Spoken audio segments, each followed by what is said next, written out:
ഇന്നത്തെ recipe dragon chicken ആണ്. അതിന് വേണ്ട ഇൻഗ്രീഡിയൻസ് ഒരു 300 ഗ്രാം ചിക്കൻ, ബോൺലെസ് ചിക്കൻ എടുക്കുക. അത് ഇതുപോലെ കട്ട് ചെയ്യുക. ഇങ്ങനെ നീളത്തിൽ ഇതുപോലെ കട്ട് ചെയ്ത ശേഷം ഇതിലേക്ക് 1 ടീസ്പൂൺ മുളക് പൊടി, സോയ സോസ് 2 ടീസ്പൂൺ, ഒരു മുട്ട,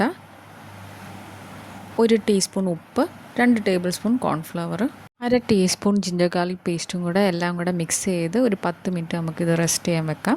10 മിനിറ്റ് റെസ്റ്റ് ചെയ്ത ശേഷം നമുക്കൊരു പാൻ എടുത്ത് നല്ല ചൂടുള്ള എണ്ണയിൽ ഫ്രൈ ചെയ്യാം. നല്ല ഗോൾഡൻ ബ്രൗൺ ആവുന്ന വരെ ഫ്രൈ ചെയ്യണം. വേറൊരു പാൻ എടുത്ത് കുറച്ച് എണ്ണ ഒഴിച്ച് അരിഞ്ഞു വെച്ചിരിക്കുന്ന 4 വെളുത്തുള്ളി, 2 പച്ചമുളകും കൂടെ ആഡ് ചെയ്യാം. ചെറുതായിട്ട് നിറം മാറി കഴിയുമ്പം ഒരു സവോള അരിഞ്ഞു വെച്ചേക്കുന്നതും കൂടെ ആഡ് ചെയ്യാം. ഇനി അരിഞ്ഞു വെച്ചേക്കുന്ന ഒരു ചെറിയ ക്യാപ്സിക്കമും കൂടെ ആഡ് ചെയ്യാം.